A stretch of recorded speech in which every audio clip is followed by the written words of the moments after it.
Assalamualaikum warahmatullahi wabarakatuh. Alhamdulillahi rabbil alamin. Alladhi arsala rasulahu bil huda wa dinil haqq liyudhhirahu 'ala ad-din kullih wa kafa bihi shahida. Asyhadu an la ilaha illallah wahdahu la syarika lah wa asyhadu anna Muhammadan 'abduhu wa rasuluh la nabiyya wa la rasula ba'dah. Allahumma salli wa sallim wa barik ala qudwatina wa habibina wa maulana Muhammadin wa ala alihi wa sahbihi ajma'in. Amma ba'd. Faqad qala ta'ala fi kitabihil karim wa huwa asdaqul qailin. Ya ayyuhalladzina amanu taqullaha haqqa tuqatih wa la tamutunna illa wa antum muslimun. Wa qala aidan ya ayyuhalladzina amanu taqullaha wa qulu qawlan sadida yuslih lakum a'malakum wa yaghfir lakum dhunubakum wa man yuti'illaha wa rasulahu faqad faza fawzan 'azima. Ma'asyiral muslimin wal muslimat rahimakumullah. Pertama, kita bersyukur kepada Allah Subhanahu wa taala pada kesempatan siang hari ini kita bisa bersua kembali bermuajahah di majelis ini dalam kondisi sehat walafiat. Salam dan salam tersanjungkan pada junjungan kita Nabi Agung Muhammad sallallahu alaihi wasallam, pada keluarga beliau, para sahabat, para tabi'in, para tabi'ut tabi'in, dan juga semoga senantiasa tercurah limpahkan kepada seluruh umatnya yang istiqomah di jalan beliau. Baik, kita lanjutkan kajian fikih sunnah, dan kita sudah mengkaji bab solat, masuk pada subbab rukun-rukun salat.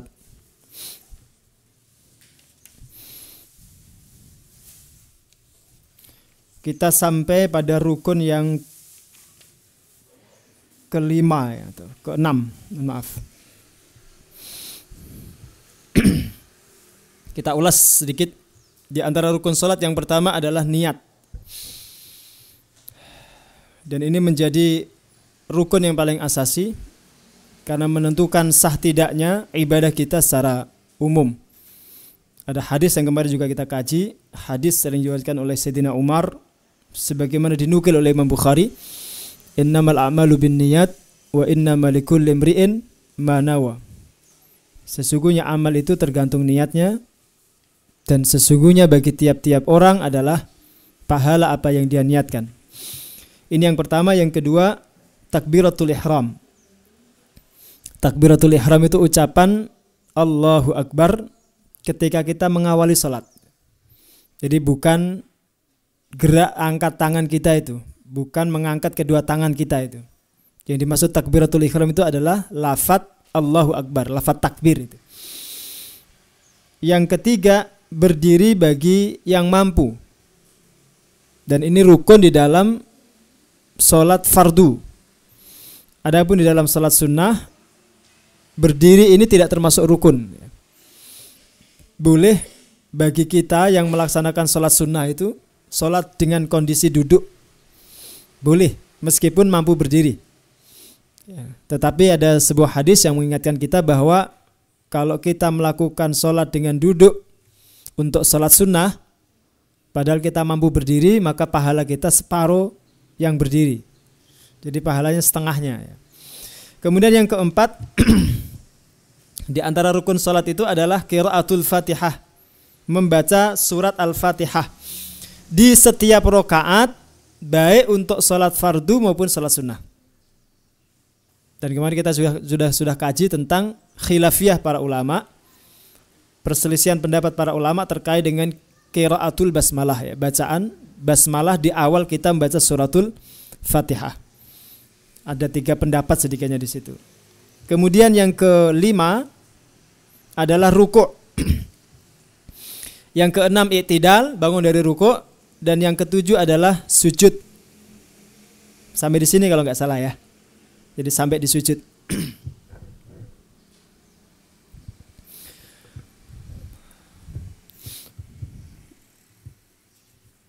Berarti masuk ke yang ke-8. Betul, Bu? Baik. Ada satu rukun juga yang tidak boleh kita lupakan ketika kita melakukan sujud itu ya. Selain sujudnya kita juga perlu ingat ada rukun tumakninahnya. Tumakninah itu tenang di antara rukun yang satu ke rukun berikutnya. Jadi tidak tergesa-gesa. Melakukan sujud itu dengan tenang, membaca tasbih sujud dengan tartil begitu. Baru kemudian boleh duduk di antara dua sujud. Jadi batas atau jeda antara sujud dengan duduk itu yang disebut dengan tumakninah. Yang secara bahasa tumakninah itu artinya tenang. Jadi tidak boleh orang sujud dalam kondisi dia belum selesai baca tasbih minimal 1 kali dia sudah duduk. Nanti sholatnya dianggap tidak sah ya. Kemudian yang ke-8 adalah duduk akhir atau tasyahud akhir. Ini yang ke-8. Kita lihat beberapa hadisnya. Annahu sallallahu alaihi wasallam kana yaqudu al-qu'ud al-akhira wa yaqra'u fihi at-tasyahud. Sesungguhnya Nabi sallallahu alaihi wasallam duduk terakhir dan membaca tasyahud di dalam duduknya itu. Ini rukun yang ke-8. Jadi duduk untuk tahiyat akhir kalau bahasa yang lain ya. Tasyahud itu karena ada kalimat syahadatnya. Disebut tahiyat itu karena ada kalimat at-tahiyatu lillah. Itu dua istilah yang substansinya sama sebenarnya. Duduknya itu termasuk rukun, bacaan tasyahudnya juga rukun. Ini berbeda dengan tasyahud awal. Kalau tasyahud awal itu masuknya ke wajib sholat atau sunnah ab'ad. Itu istilah yang kemarin juga kita sampaikan. Sunnah ab'ad dalam madhab Hambali disebut dengan wajibus sholat. Jadi istilahnya beda cuma substansinya sama. Dalam madhab Syafi'i disebut sunnatul ab'ad, sunnah ab'ad. Dalam madhab Hambali disebut wajibatus sholat. Itu tasyahud awal. Kalau tasyahud akhir itu masuknya rukun. Duduknya juga rukun. Ya. Nah, sedangkan cara duduknya apakah iftirash atau tawarruk itu sunnah. Kalau duduk iftirash itu duduk selain duduk tahiyat akhir. Yang posisi kaki kiri itu diduduki, kemudian kaki kanannya ditegakkan. Itu iftirash. Kalau tawarruk itu posisi kaki kiri itu dimasukkan ke bawah kaki kanan, kemudian kaki kanannya ditegakkan. Itu tawarruk atau yang kita kenal dengan duduk tahiyat akhir. Ya, jadi posisi duduknya itu masuknya sunnah. Maka tidak perlu kemudian kita heran kalau ada orang duduk tahiyat akhir. Kadang-kadang ada orang yang tidak mampu ya, atau memang udah sepuh gitu, dia tidak mungkin bisa duduk tawarruk, atau orang yang terlalu gemuk. Kan susah lo duduk ini ya. Jadi sampai miring-miring begitu malah mau jatuh itu. Maka tidak harus dipaksakan. Dia boleh duduk iftirash. Duduknya seperti duduk tahiyat awal. Boleh, karena itu masuknya ke dalam sunnah. Ya, jadi tidak mengapa gitu. Ya, ini pentingnya kita ngaji itu. Kadang-kadang karena kalau kita nggak ngaji itu kita nggak tahu kalau ternyata cara duduk itu masuknya sunnah. Itu kok duduk terakhir kok begitu kadang-kadang kan gitu ya. Nah, itu salah itu. Padahal enggak. Itu maksudnya sunnah.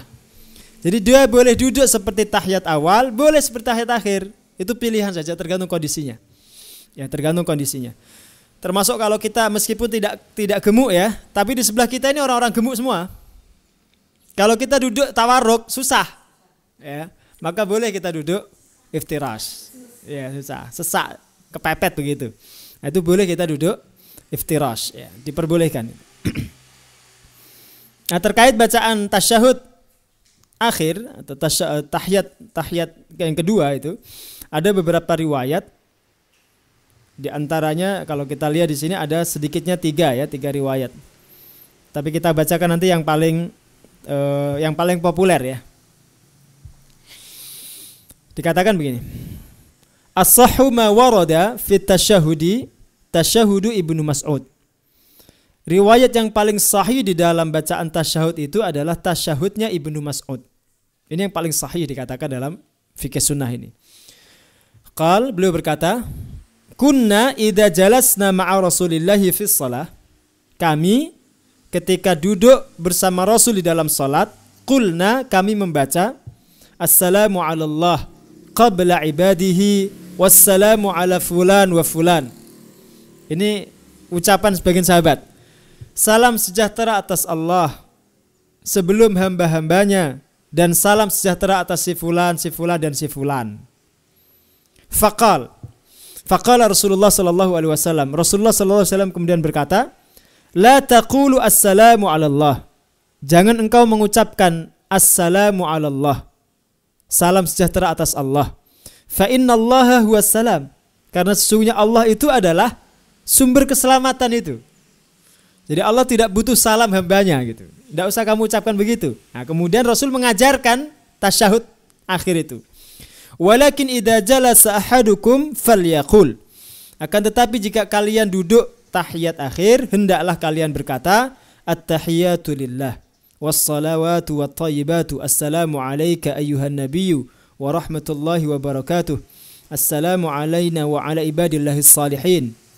Sampai di sini ini masuk tasyahud awal. Nah, nanti lanjutannya sampai salawat Nabi, salawat Ibrahimiyah, itu masuknya tasyahud akhir. Kata Rasul, fa innakum idza qultum dzalika asaba kullu 'abdin salihin fis sama'i wal ard. Kalau kalian mengucapkan itu, maka sungguh doa kalian itu akan sampai kepada orang-orang salih yang ada di bumi dan juga makhluk Allah yang salih di langit. Jadi salam itu akan disampaikan Allah kepada mereka. Au bainas sama'i wal ardi, atau makhluk di antara langit dan bumi itu. Asyhadu an la ilaha illallah wa asyhadu anna Muhammadan abduhu wa rasuluh. Kemudian dilanjutkan dengan syahadat itu. Asyhadu an la ilaha illallah wa asyhadu anna Muhammadan abduhu wa rasuluh. Ini masuk ke tasyahud awal ya. Jadi sampai syahadat itu masuk tasyahud awal. Nanti sholawat itu masuk tasyahud akhir. Tsummal yakhtar ahadukum minad du'a a'jabahu ilaihi fayad'u bihi. Maka hendaklah kemudian salah seorang di antara kalian memilih doa yang dia inginkan, kemudian berdoa dengan doa tersebut. Rawahu al-jamaah. Hadis riwayat seluruh ulama hadis. Jadi yang masuk tasyahud awal itu dari at-tahiyatul lillah tadi sampai ke syahadat. Sampai ke situ. Syahadatnya pun kalau kita lihat di sini, kalau kita perhatikan tadi ya. Jadi asyhadu an la ilaha illallah wa asyhadu anna Muhammadan abduhu wa rasuluh. Ini sesuai dengan awalnya, karena awalnya assalamu ini at-tahiyatu lillah wassalatu wassalawatu wattayyibat. Syahadatnya maka yang ini. Tapi kalau kita model dengan mazhab Syafi'i yang nanti riwayat berikutnya itu, nanti syahadatnya biasa. Kalau saya biasa membaca yang riwayat Syafi'i ya. At-tahiyatul mubarakatus salawatut thayyibatu lillah. Assalamu alayka ayyuhan nabiy wa rahmatullahi wa barakatuh. Assalamu alayna wa ala ibadillahis salihin. Asyhadu an la ilaha illallah wa asyhadu anna Muhammadar Rasulullah. Biasa salawatnya, apa syahadatnya. Ini ada kesesuaian di situ. Meskipun tidak salah, tetapi riwayat itu memang diajarkan Rasul dengan pilihannya seperti itu. Sehingga kita perlu cermati mana yang ini adalah rangkaiannya yang ini. Itu disesuaikan begitu ya. Baik, ini yang pertama. Yang kedua,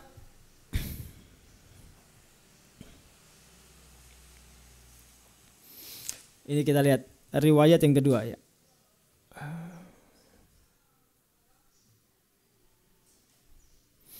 Riwayat yang kedua adalah riwayat Imam Malik ya. Imam Malik meriwayatkan dalam kitab Muwatta'nya dari Abdurrahman ibnu Abdul Qari bahwa beliau mendengar Umar ibn al-Khattab berada di atas mimbar. Beliau mengajarkan tasyahud kepada para tabi'in, para hadirin yang hadir ketika itu. Beliau mengatakan at-tahiyatu lillah, az-zakiyatu lillah, at-tayyibatu was-salawatu lillah. Assalamu alayka ayyuhan nabiyyu wa rahmatullahi wa barakatuh. Assalamu alayna wa ala ibadillahis salihin. Asyhadu an la ilaha illallah wa asyhadu anna Muhammadan abduhu wa rasuluh. Hampir sama, cuma ada tambahan tadi ya. Ada tambahan az-zakiyatu lillah, kemudian at-tayyibatu was-salawatu lillah, assalamu alayka. Ada tambahan az-zakiyatu lillah. Kemudian yang ketiga, ini riwayat yang biasa dibaca di dalam mazhab Syafi'i itu. Dalam mazhab Syafi'i yang tadi saya sampaikan. Kalau di hampir di semua pesantren NU diajarkan yang ini. Ya, jadi jarang yang diajarkan yang tadi itu. Karena memang sebagian besar pesantren-pesantren NU itu mazhab Syafi'i. Ya, yang tadi saya ajarkan tuh. At-tahiyatul mubarakatus salawatu lillah. Assalamu alayka ayyuhan nabiyyu wa rahmatullahi wa barakatuh. Assalamu alayna wa ala ibadillahis salihin. Syahadatnya biasa. Asyhadu an la ilaha illallah wa asyhadu anna Muhammadar Rasulullah. Biasa begitu. Nanti sampai akhirnya itu sama, Bu. Allahumma salli ala Muhammad wa ala ali Muhammad kama sallaita ala Ibrahim wa ala ali Ibrahim wa barik ala Muhammad wa ala ali Muhammad kama barakta ala Ibrahim wa ala ali Ibrahim fil alamin innaka Hamidum Majid. Sampai di situ sama. Yang berbeda itu agak tadi ya, awalnya aja yang berbeda. Cuma ujungnya akhirnya itu sama. Yang kita perlu perhatikan, ini ada khilafiyah memang. Ada khilafiyah di kalangan para ulama dalam penyebutan kata Sayyidina itu. Kata Sayyidina yang ditambahkan di dalam lafaz tasyahud itu, apakah diajarkan Rasul atau tidak? Hukumnya boleh atau tidak? Gitu. Sebenarnya kata Sayyidina sendiri perlu kita fahami maknanya ya, agar kita lebih jernih lah memandangnya itu. Sayyidina itu maknanya adalah pemimpin kami. Sayyid itu pemimpin. Dan itu gelar kehormatan bagi Rasul. Jadi gelar kehormatan bagi baginda Rasul sallallahu alaihi wasallam. Kalimat Sayyidina ini atau kata Sayyidina ini kalau diucapkan di dalam solawat yang dibaca di luar solat, itu tidak ada perselisihan. Hampir seluruh ulama mengatakan boleh dan itu sangat baik. Lebih dianjurkan daripada tidak. Tapi ketika dia dibaca di dalam rangkaian solat, di dalam solat ini yang jadi perselisihan. Kenapa? Karena dalil tentang tasyahud tidak ada penyebutan Sayyidina itu. Jadi hadis-hadis yang berbicara tentang tasyahud itu umumnya syahadatnya itu, solawatnya itu tanpa Sayyidina. Allahumma salli ala Muhammad wa ala ali Muhammad kama sallaita ala Ibrahim wa ala ali Ibrahim. Jadi tanpa ada sebutan Sayyidina. Ya. Sehingga kemudian kalau kita mengikuti satu kaidah yang disampaikan Imam Syafi'i, tarkul khilafi mustahab. Ini kaidah yang penting sekali. Meninggalkan perselisihan itu sangat dianjurkan. Maka lebih baik kemudian kita tidak menggunakan kata Sayyidina itu di dalam sholat. Agar terhindar dari perbedaan pendapat itu tadi. Agar kita nggak masuk ke dalam kondisi yang debatable ya. Jadi di dalam sholat khususnya itu. Cukup Allahumma salli ala Muhammad wa ala ali Muhammad dan seterusnya. Ini tarkul khilaf. Meninggalkan khilaf atau menghindari perselisihan pendapat. Sedangkan ketika sholawat itu dibaca di luar sholat, kalau saya ditanya, lebih baik menggunakan Sayyidina. Kenapa? Karena Rasul Shallallahu Alaihi Wasallam itu pribadi yang memang harus kita muliakan. Bahkan dalam penyebutan pun kita tidak boleh dan dianggap tidak sopan kalau menyebut nama beliau tok, tidak ada yang lain, nggak ada embel-embelnya. Muhammad itu nggak pantas. Ya. Kalau kita mau belajar di dalam Al-Quran, Nabi itu ketika dipanggil Allah tidak pernah dipanggil namanya. Kalau dipanggil ya, selalu dipanggil dengan gelar kehormatan. Ya ayuhan nabi, wahai nabi. Atau ya ayuhan rasul, wahai rasul. Nah, ini dalil yang pertama. Al-Quran pun tidak pernah menyebut Rasul dengan panggilan Muhammad. Kecuali yang sifatnya insya'i, khobari. Yang sifatnya itu informasi. Bukan panggilan.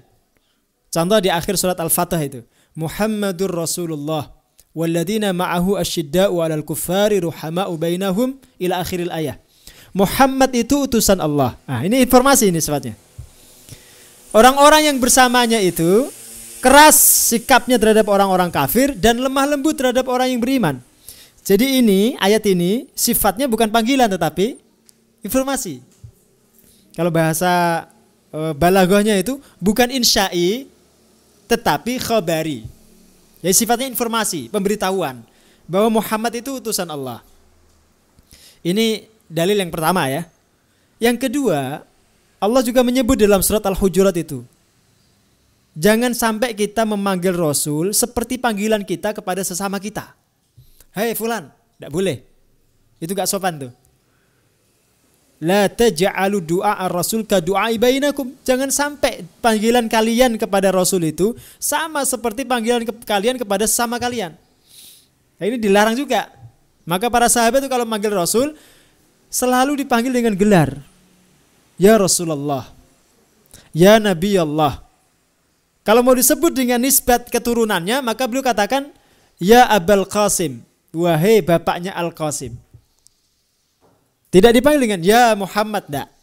Kecuali orang-orang Arab Badui yang tidak kenal peradaban. Orang-orang Arab Badui itu yang nggak kenal peradaban ya, yang tidak tahu etika dan tata krama, biasa manggil Rasul itu ya Muhammad, itu biasa. Nah, dari sinilah kemudian kita menyimpulkan sebutan Sayyidina di dalam sholawat, ya di dalam sholawat, yang kita baca di luar sholat itu sangat baik, tidak perlu diperselisihkan. Nah, yang diperselisihkan di dalam sholat tadi kita hindari agar kita tidak masuk ke dalam wilayah khilafiyah. Jadi cukup Allahumma shalli ala Muhammad wa ala ali Muhammad dan seterusnya ya. Baik. Kemudian yang berikutnya, yang terakhir adalah salam. Rukun yang terakhir adalah salam. Rasul mengatakan miftahus salati tahur wa tahrimuha takbir wa tahliluha taslim. Rawahu Ahmad wa Syafi'i wa Abu Dawud wa Ibnu Majah wa Tirmidzi. Kuncinya salat itu adalah bersuci. Ini kata Rasul. Diharamkannya adalah dengan takbir. Dihalalkan kembalinya dengan salam. Jadi kunci sah tidaknya salat itu taharah, bersuci. Kemudian setelah takbiratul ihram itu tidak boleh yang tadi dikerjakan itu dilakukan di dalam salat, berbicara, makan, minum, bergerak banyak itu enggak boleh lagi kalau sudah takbiratul ihram. Nah, nanti boleh lagi dihalalkan kembali ketika salam. Maka salam di dalam salat itu sepadan atau serupa dengan tahallul di dalam ibadah haji atau umroh.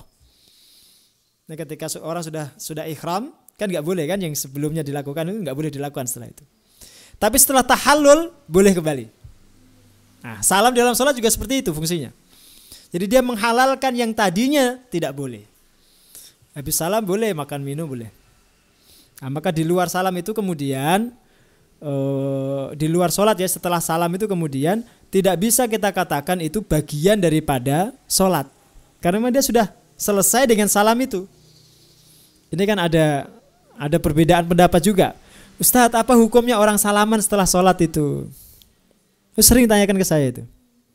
Saya katakan tidak apa-apa itu. Kan dia tidak bagian daripada sholat. Orang salaman aja nggak boleh itu. Tidak apa-apa. Yang tidak boleh itu kalau dia mewajibkan salaman itu. Harus itu. Habis sholat itu harus salaman, itu yang nggak boleh. Jangan sampai yang baik itu diwajibkan kalau tidak ada dalil yang pasti. Tapi kalau salaman saja itu tidak apa-apa. Siapa yang melarang tuh? Itu bagus-bagus saja itu. Kan salaman itu menggugurkan dosa kan? Menambah keakraban, menjaga ukhuwah kan? Tidak apa-apa. Tidak masalah.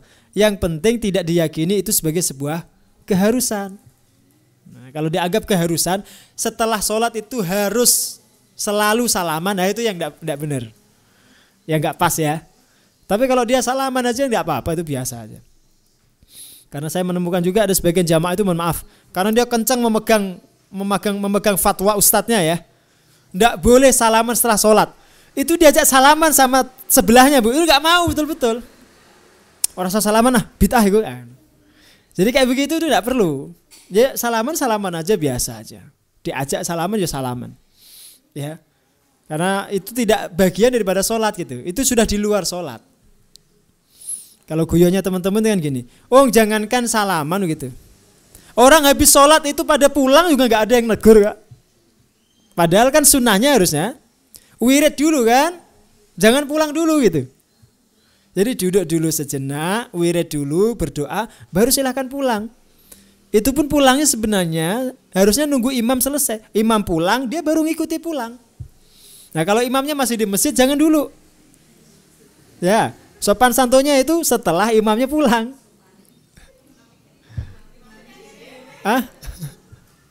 Ini kan kadang-kadang kita temukan. Jadi ya hal-hal yang sebenarnya tidak perlu diperselisihkan. Termasuk ini tadi salaman, tidak perlu diperselisihkan itu. Boleh tidaknya itu boleh saja. Insya Allah tidak masuk ke dalam bid'ah itu, tidak insya Allah. Kecuali kalau tadi ya dianggap menjadi sebuah keharusan. Kalau nggak ada dalil yang mewajibkan, jangan diwajibkan. Ya itu sifatnya baik saja. Bisa difahami, ibu sekalian ya, insya Allah ya. Termasuk ada yang tanya begini juga, Ustadz, kalau puji-pujian sebelum sholat itu gimana hukumnya?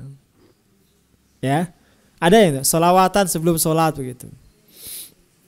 Saya katakan juga sama, karena itu bukan bagian daripada sholat. Ya tidak apa-apa lah, silakan aja sholawatan, tidak apa-apa. Tapi lebih bagus kalau sholat sunnah dulu. Sholat sunnah dulu. Ini kan kadang-kadang masjid-masjid itu enggak ya, habis adzan persis langsung sholawatan. Yang sholawatan malah enggak sholat sunnah, malah sholawatannya kadang-kadang mengganggu yang sedang sholat. Nah, makanya kan itu perlu diperhatikan juga. Bukan tidak boleh sebenarnya, perlu diatur aja. Silakan aja yang sholawatan silakan, tapi sholat sunnah dulu. Nah, sambil nunggu imamnya datang bolehlah. Jadi kan istighfar, sholawat, baca tasbih ya. Kalau dilakukan boleh nggak Ustaz? Yo nggak apa-apa, yang penting nggak pakai musik. Ya, nggak pakai musik nggak masalah. Ya. Karena itu bukan bagian daripada sholat secara mahdoh, secara ritual. Jadi tidak masalah. Cuma kalau tadi kemudian dianggap keharusan juga nggak boleh. Karena di sebagian daerah juga itu dianggap harus. Kok orang sholawatan beradan? Nah, jadi anggap harus sholawatan gitu. Boleh sholawatan, boleh tidak sebenarnya. Ya silahkan aja gitu, tidak masalah.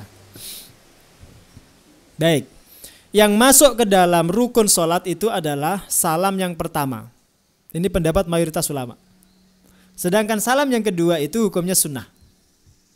Maka Said Sabiq mengatakan begini, yara jumhurul ulama anna taslimatal ula hiyal fardu wa anna tsaniyata mustahabbatun. Sebagian besar ulama melihat bahwa salam yang pertama itu adalah fardu, sedangkan salam yang kedua adalah sunnah. Dikatakan begitu. Nah, ini penting Bu, kaidah ini penting. Kalau kita tahu bahwa salam yang pertama itu yang fardu, kalau ada kasus setelah kita salam pertama kita kentut umpamanya ya, atau batal wudhu kita, maka sholat kita sudah sah. Jadi sudah dianggap sah karena kita sudah selesai pada rukun yang terakhirnya. Ya. Tapi kalau kita umpamanya, mohon maaf, baru mau salam pertama itu sudah batal, berarti semua sholat kita itu batal. Harus diulangi semuanya. Nah, maka kalau sudah selesai salam yang pertama kemudian batal wudhu kita, sudah sempurna sholatnya, tidak perlu diulangi. Adapun salam yang kedua itu hukumnya sunnah. Sunnah itu sangat dianjurkan untuk dilakukan, meskipun kalau kemudian tidak bisa dilakukan, tidak berimplikasi kepada batalnya sholat. Baik, kita masuk ke subbab yang berikutnya, yaitu sunnah-sunnah sholat.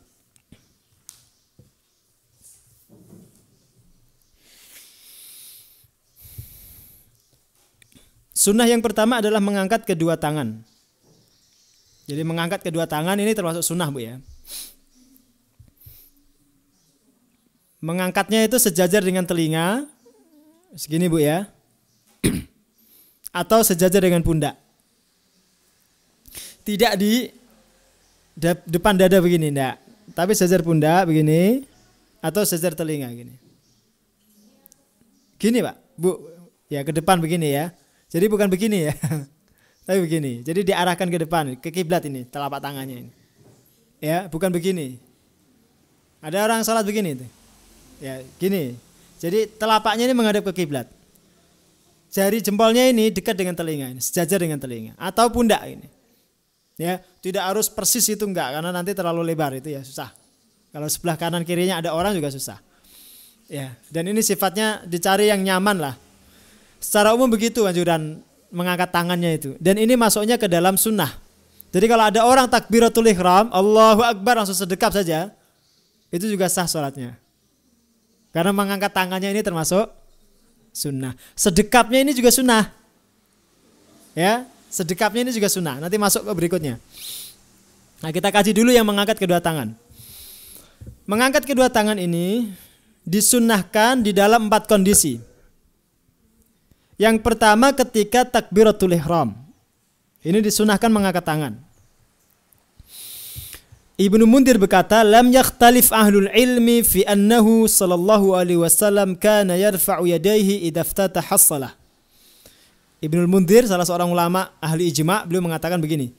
Tidak ada sedikit pun perselisihan di kalangan para ulama bahwa Nabi sallallahu alaihi wasallam sangat menganjurkan untuk mengangkat kedua tangan ketika memulai salat. Jadi mengangkat kedua tangan ketika takbiratul ihram itu hukumnya sunnah muakkad. Jadi sangat-sangat dianjurkan dan Rasul tidak pernah meninggalkan itu. Ya. Kalau di sebagian daerah di Afrika itu tidak ada yang mengangkat tangan itu. Karena mazhabnya Maliki itu. Walau alam apakah hadis ini sampai kepada mereka atau tidak, tapi yang jelas begitu. Termasuk sedekap. Jadi lurus saja begitu mereka salat. Enggak sedekap. Ya, mazhab Maliki, orang Turki, orang Afrika, sebagian Afrika gitu. Nah, kemudian di dalam cara mengangkatnya ini, kita lihat dalilnya. Warada fi sifati raf'il yadaini riwayatun muta'addidah. Ada beberapa riwayat yang disebutkan di dalam cara mengangkat kedua tangan ini. Wal mukhtar alladhi alaihil jamahir. Ini pendapat yang paling dipilih di kalangan para ulama adalah annahu yarfa'u yadayhi hadwa mankibaihi. Bahwa Nabi itu mengangkat kedua tangannya sejajar dengan pundaknya. Ini ya.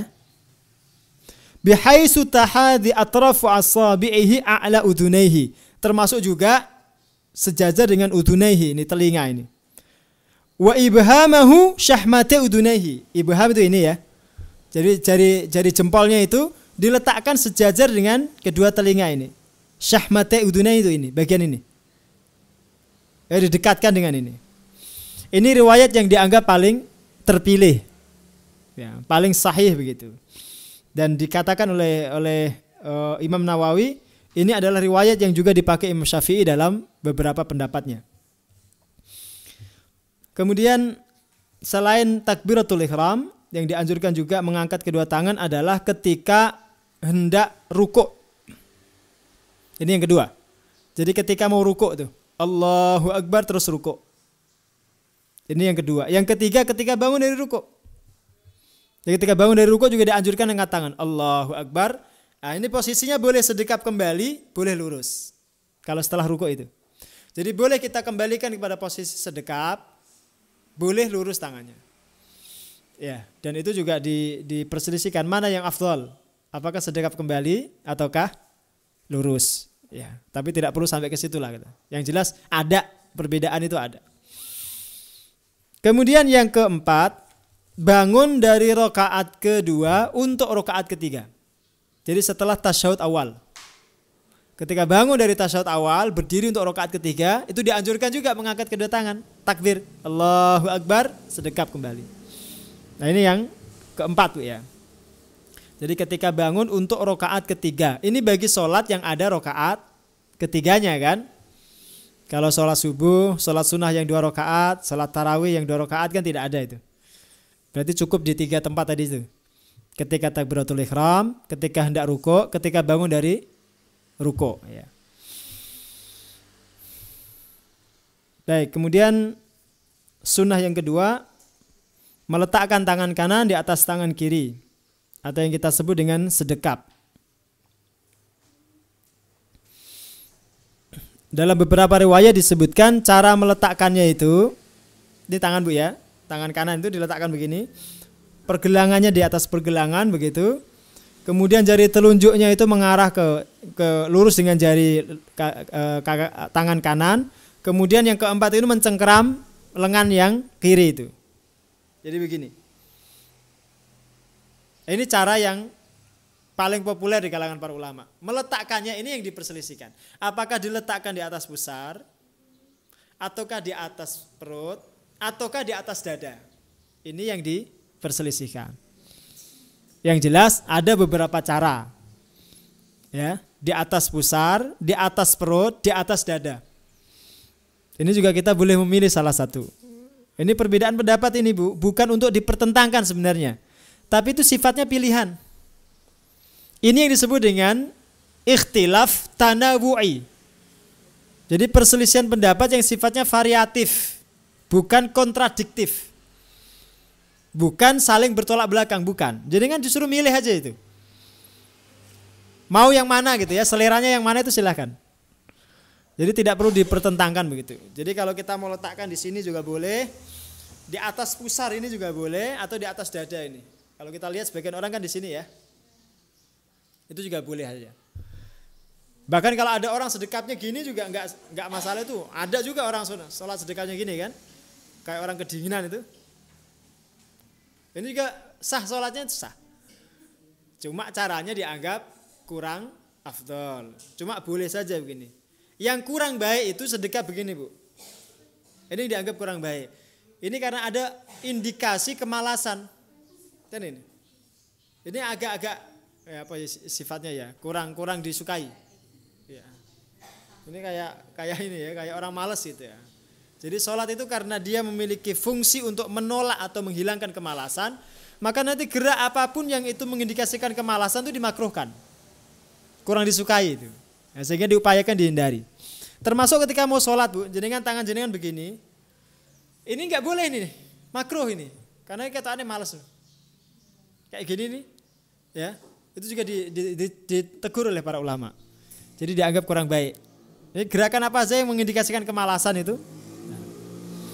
Dengan mau sholat kemudian sandaran ngantuk-ngantuk itu dihindari. Sholat itu kita upayakan dilakukan dengan antusias, semangat begitu ya, penuh dengan gairah gitu. Sehingga nanti nilai ibadahnya juga tinggi di mata Allah. Karena ada sifat orang munafik itu apa? Wa idza qamu ila sholati qamu kusala. Kalau mereka itu bangkit untuk sholat, mereka bangkit dengan kemalasan. Ya sholat cuma malas-malesan gitu. Nah, jangan sampai orang yang beriman mengikuti karakter orang munafik itu. Baik, ini sedekap yang kedua ya. Kita baca riwayatnya ya. Beberapa riwayat. Wa anhu, dan dari Abu Hatim, dan dari kita lihat ini. Tadi hadisnya dari siapa ini? Sebentar, saya carikan.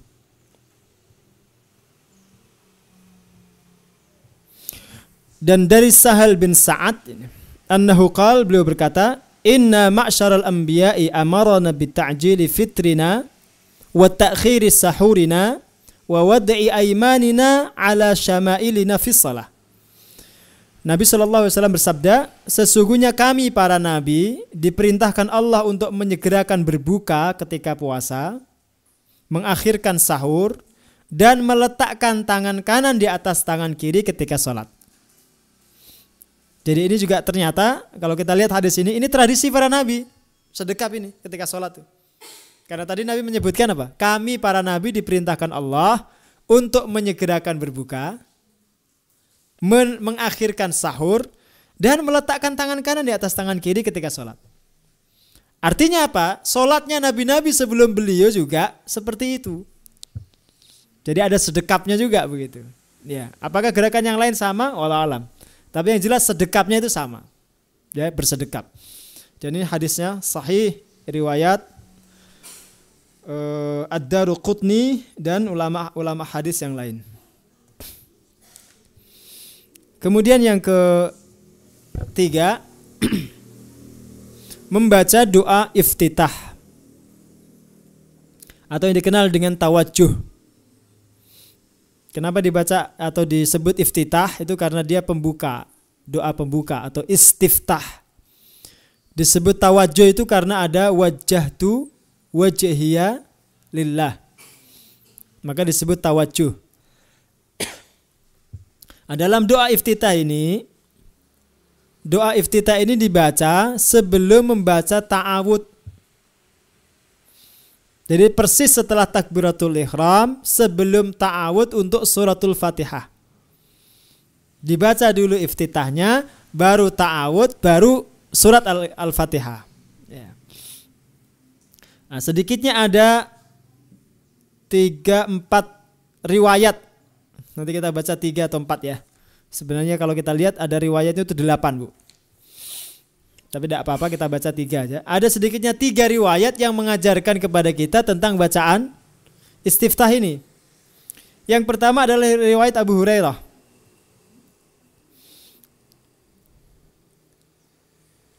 Bacaan iftitahnya Rasul dalam riwayat Abu Hurairah ini disebutkan, Allahumma ba'id baini wa baina khataayaya kama ba'adta bainal masyriqi wal maghrib. Allahumma naqqini min khataayaya kama yunaqqa ath-thawbul abyadu minad danas. Allahumma ighsilni min khataayaya bil ma'i wath thalji wal baradi. Ini riwayat yang pertama. Kalau kita perhatikan di sini semuanya khotoyaya, Bu. Ini sering orang bingung. Ya, ada orang yang tanya gini, Ustadz itu yang benar khotoya atau khotoyaya? Kalau riwayat Abu Hurairah di sini berhubung karena kalimat khotoya itu tidak ada alnya, maka dia ada ya-nya di belakang, khotoyaya. Itu maksudnya dosa-dosaku. Tapi di riwayat yang lain memang ada yang pakai al. Allahumma nakini minal khotoya. Kalau ada alnya itu, ya yang di belakangnya dibuang satu. Karena tidak ada ya mutakalim bertemu dengan al-ma'rifat dalam satu kata itu tidak boleh. Karena dua-duanya itu menunjukkan ma'rifat. Ya, kalau sudah ada alnya pasti ya-nya yang terakhir itu dibuang. Al-khotoya. Tapi kalau alnya tidak ada seperti di sini, ini khotoyaya. Agar nggak bingung ya, nggak sebagian orang itu bingung yang benar yang mana. Tergantung yang dipakai riwayat yang mana sebenarnya. Nah, dalam riwayat ini riwayat Imam Bukhari, Imam Muslim, Sunan At-Tirmidzi, Abu Dawud, An-Nasai dan seterusnya, ini riwayatnya yang paling sahih. Disebutkan begitu, Allahumma ba'id baini, ya Allah jauhkanlah antara diriku wa baina khotoyaya, dan antara dosa-dosaku itu, kama ba'atta bainal masyriqi wal maghrib, seperti engkau menjauhkan timur dan barat. Allahumma nakini min khotoyaya, ya Allah bersihkanlah diriku dari dosa-dosaku, kama yunaqqa thawbul abyadu minad danas, sebagaimana engkau mensucikan, sebagaimana baju yang putih disucikan dari kotoran. Allahumma ghsilni min khotoyaya, ya Allah sucikanlah aku dari dosa-dosaku, bithalji wal ma'i wal baradi, dengan salju, es ya, air dan embun. Nah, ini riwayat Al-Bukhari dan Imam Muslim. Ini satu. Yang kedua, hadis riwayat Sayyidina Ali. Ini yang biasa dibaca di pesantren-pesantren NU, Bu. Cuma kalimatnya itu tidak dari kabirau.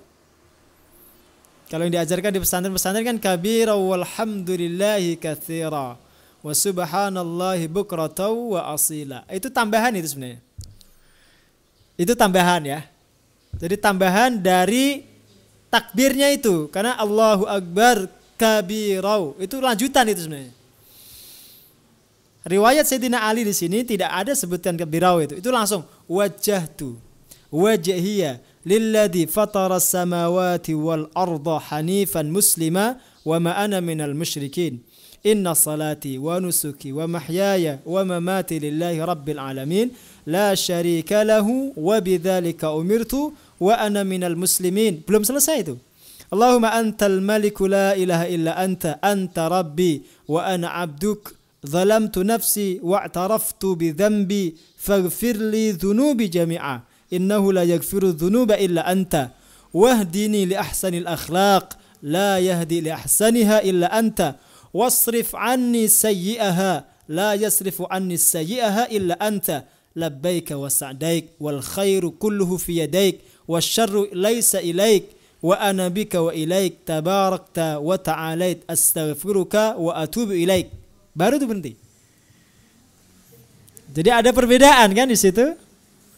Jadi yang diajarkan di pesantren itu, tambahan awalnya itu dalam riwayat ini tidak ada.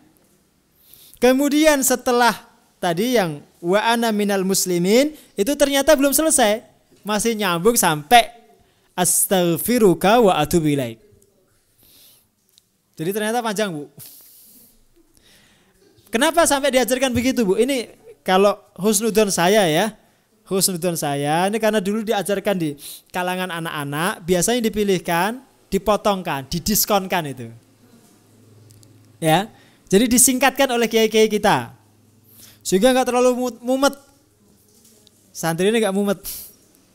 Tapi anehnya di buku-buku tuntunan sholat itu juga seperti yang diajarkan yang umum itu. Tanpa dicek dulu riwayatnya itu lengkap atau belum begitu. Ya. Maka perlu kan kemudian kita kalau memang pakai yang ini ya diselesaikan sampai tuntas gitu. Kalau enggak tuntas, Bu. Jadi kan nanti lengkapi, Bu ya. Dalam, Bu. Ya. Ini sebenarnya kan nggak terlalu panjang itu kalau kita mau tambahkan ya, nggak panjang dan artinya masya Allah ini artinya luar biasa.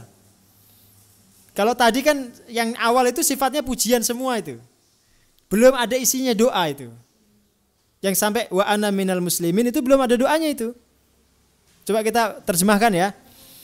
Wajjahtu, aku hadapkan wajhiya wajahku ini lilladzi fataras samawati wal ard, untuk zat yang menciptakan langit dan bumi. Jadi ini baru pengakuan kan? Hanifan dengan lurus, muslima menyerahkan diri sepenuhnya kepadamu, wa ma ana minal musyrikin dan aku tidak termasuk orang-orang musyrik. Inna salati sesungguhnya salatku, wa nusuki dan ibadahku, wa mahyaya hidupku, wa mamati dan kematianku lillahi rabbil alamin, untuk Allah Rabb semesta alam. La syarika lahu, tidak ada sekutu baginya. Wa bidzalika umirtu, demikianlah aku diperintahkan. Wa ana minal muslimin dan aku termasuk orang-orang Islam. Belum ada doanya kan? Sampai di situ belum ada doanya, Bu. Padahal sebutannya kan doa iftitah itu. Itu baru pujian sifatnya. Nah, selanjutnya itu baru doa. Jadi yang jenengan gak hafalkan itu justru isinya doa. Allahumma antal malik, ya Allah, engkaulah raja. La ilaha illa anta, tiada ilah kecuali engkau.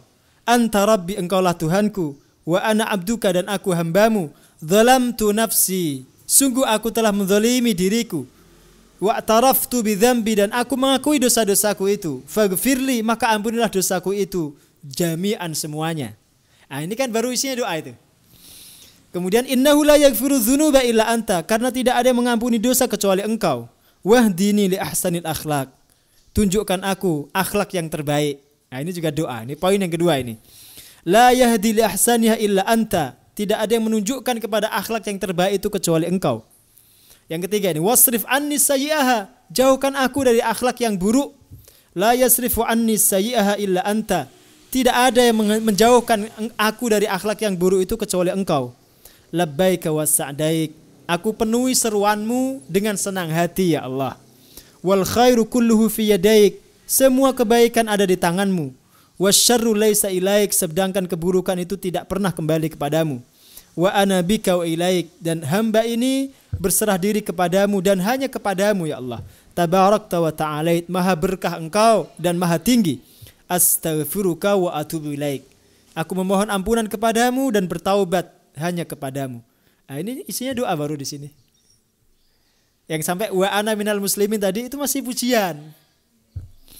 Jadi baru sepotong. Ya, maka sebaiknya nanti kita lengkapi. Kalau kita menggunakan yang wajah tu wajhiya, itu kita lengkapi sampai wa atubu ilaik. Nanti silakan dicatat ya. Boleh nanti dicatat. Atau nanti saya kirimkan ke grup aja nanti ya. Boleh dicatat nanti. Rawahu Ahmad wa Muslim wa Tirmidzi wa Abu Daud wa ghairuhum. Hadis riwayat Imam Ahmad, Imam Muslim, Imam Tirmidzi dan Abu Daud dan ulama-ulama yang lain. Nah, kemudian yang ketiga adalah hadis riwayat Umar. Ini doa iftitah yang paling pendek. Maka kalau ada orang yang kita anggap ini kelihatannya nggak baca iftitah, ini kalau langsung Al-Fatihah itu cepat banget. Sebenarnya tidak. Dia membaca iftitah yang paling pendek. Bukan dipilih yang paling panjang, tapi dia pilih yang paling pendek. Bacaannya begini. Subhanakallahumma wa bihamdika wa tabarakasmuka wa ta'ala jadduk wa la ilaha ghairuk. Sudah sampai situ, Bu. Jadi hanya satu baris saja itu. Subhanakallahumma, maha suci engkau ya Allah, wa bihamdika dengan pujian kepadamu, wa tabarakasmuka dan maha berkah namamu, wa ta'ala jadduka dan maha tinggi kedudukanmu, wa la ilaha ghairuka dan tidak ada ilah kecuali engkau. Sudah sampai situ. Ini iftitah yang paling pendek yang kadang-kadang kalau kita nggak pernah ngaji itu nggak tahu kalau ini iftitah. Maka kalau kita umpamanya ngimami tarawih, kemudian kita juga pengen tidak terlalu panjang, karena salat nanti di dehem-dehemi sama jamaah ya. Nah, kita pakai iftitah yang pendek ini. Tetap baca iftitah tapi ambil yang pendek. Nah, ini kita tahu riwayat yang berbeda-beda itu tujuannya itu agar kita bisa milih gitu. Kalau sholat sendirian diambil yang paling panjang, ya. Kalau sholat jamaah diambil yang sedang. Kalau sholat sunnah yang tarawih itu diambil yang paling pendek. Boleh-boleh saja itu dipilih. Sedangkan masih ada 5 lagi riwayat yang lain, insyaallah nanti bisa ditambahkan sendiri ya. Bisa dikaji sendiri di fikih sunnah. Baik, kita masuk ke yang berikutnya. Nomor berapa itu, Bu? Yang keempat ya. Yang keempat adalah membaca isti'adah dan memelankannya. Jadi membaca ta'awud dengan pelan, tidak dikeraskan.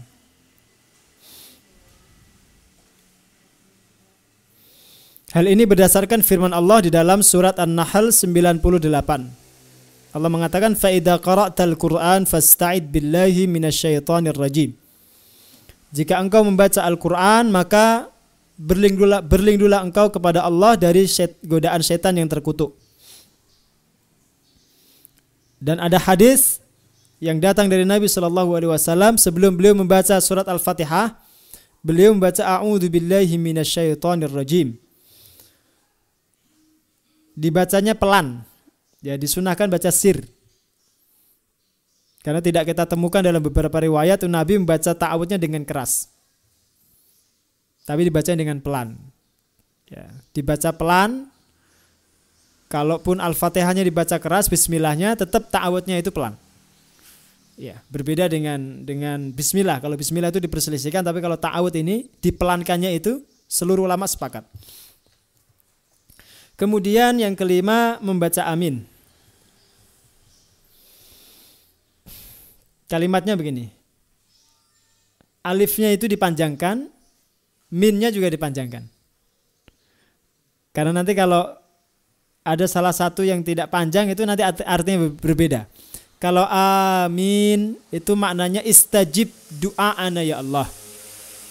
Ijabailah doa kami ya Allah. Kabulkan doa kami. Itu kalau A-nya panjang, min-nya juga panjang. Tapi kalau amin gitu, itu maknanya terpercaya. Maka Nabi mendapat gelar Al-Amin. Al-Amin itu terpercaya. Tapi kalau amin, amankan ya Allah. Beda ada artinya. Kalau amin itu katanya dari kata amana, dari kata amankan. Amin. Wa amin rawati, dan amankan aku dari rasa takutku itu. Itu ada doa yang diajarkan Nabi juga begitu kan. Wa amin rawati. Maka A-nya panjang, min-nya panjang gitu. Jangan seperti anak-anak itu. Kadang-kadang kalau di masjid-masjid kan anak-anak itu udah nganyel kayak itu. Imam baca bagus begitu ya. Ghairil maghdubi alaihim waladdallin. Amin. Nah, anak-anak itu. Nganyel kalau enggak gitu udah amin. Itu imamnya juga batin ini, jangan anaknya sofo. Padahal anaknya dewe, Bu. Itu anaknya sendiri itu yang gitu tuh. Kalau enggak gitu amin. Nah, anak-anak itu. Jadi gaya-gaya. Baca-baca dibuat-buat. Nah, kayak seperti itu enggak ya. Jadi artinya berbeda. Nah, ini uniknya bahasa Arab itu. Bahasa Arab itu kalau panjang pendeknya enggak tepat, artinya juga berubah. Makhrajnya enggak tepat berubah artinya, panjang pendeknya enggak tepat juga berubah itu. Nah, maka kita hati-hati itu kalau baca amin. Karena ini kaitan dengan doa yang ada di ujung surat Al-Fatihah itu. Doanya kan begini, ihdinas siratal mustaqim. Ya Allah, tunjukkan kami jalan yang lurus. Siratal ladzina an'amta alaihim, yaitu jalan orang yang Engkau berikan nikmat kepada mereka. Ghairil maghdubi, bukan jalannya orang-orang Yahudi. Waladdallin, dan bukan jalannya orang-orang Nasrani. Terus kita amin. Imam membaca itu kita baca amin. Kalau imam disunahkan gak baca amin? Boleh dia baca amin. Ya, tapi yang sangat dianjurkan untuk baca amin itu jamaahnya. Kecuali dalam mazhab Maliki. Dalam mazhab Maliki itu bacaan amin itu dianggap bid'ah. Tidak ada dalilnya kata mereka. Sehingga kalau kita sholat di masjid-masjid yang mazhabnya Maliki itu sepi. Sepi itu. Ghairil maghdubi alaihim waladdallin. Udah hantang, Bu, udah ada amin. Ya, saya pernah itu sholat begitu tuh, amin sendiri tuh, kaget saya, karena sendirian, yang lain enggak itu. Jadi aneh begitu. dan setelah selesai sholat ditengok banyak orang, ini mesti bukan jamaah asli. Ya, pendatang ini. Memang dalam mazhab Maliki dianggap itu bid'ah. Jadi bukan sunnah. Nah, kita baca ini riwayatnya. Betulkah bid'ah ataukah sunnah? Ini kita lihat.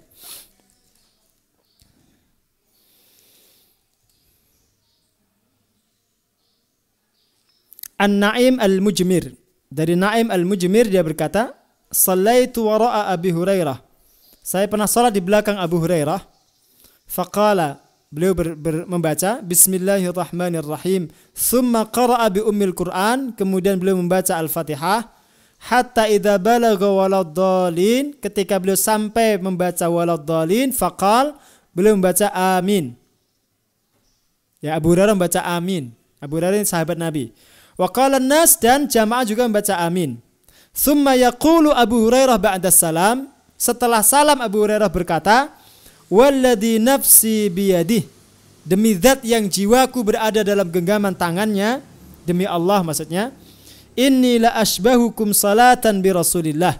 Sungguh aku adalah orang yang paling mirip salatnya dengan Rasulullah. Nah, ini dikatakan Abu Hurairah seperti itu. Jadi Abu Hurairah mencontohkan salat persis seperti yang beliau contoh dari Nabi. Di dalam contoh salatnya Abu Hurairah itu beliau membaca amin. Nah, berarti kesimpulannya imam juga dianjurkan membaca amin, makmumnya juga begitu. Kalau kita lihat di dalam hadis yang lain, siapa saja yang sholat yang aminnya itu bareng dengan aminnya malaikat akan diampuni dosanya. Ini dalam satu riwayat, Bu, nanti kita baca ya. Nah, para ulama mengatakan begini, aminnya malaikat itu bareng dengan aminnya imam. Jadi ketika imam bilang amin, malaikat juga ikut amin. Nah, ketika jamaah bareng dengan itu, insya Allah dosa-dosanya diampuni. Ya, kan enak itu kalau kita cuma bilang amin aja dosa kita diampuni semua itu. Karena itu syiar, Bu. Jadi itu simbol Islam, syiar Islam yang paling dibenci orang Yahudi selain salam. Salam itu dibenci sekali orang Yahudi, termasuk bacaan amin itu. Coba jenengan rasakan dengan ini ya, dengan hati. Kalau jenengan mendengar ada orang sholat kemudian mereka baca amin, itu ada getaran spiritual di hati kita itu. Ada getaran ruhiyah yang kuat sekali itu. Dan itu pelajaran bagi kaum muslimin. Hendaknya kaum muslimin itu memiliki kalimat yang sama.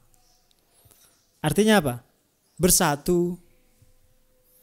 Satu komando, satu suara. Jangan sampai kemudian Islam itu dilecehkan, dihancurkan, kita diem aja nggak ikut bersatu.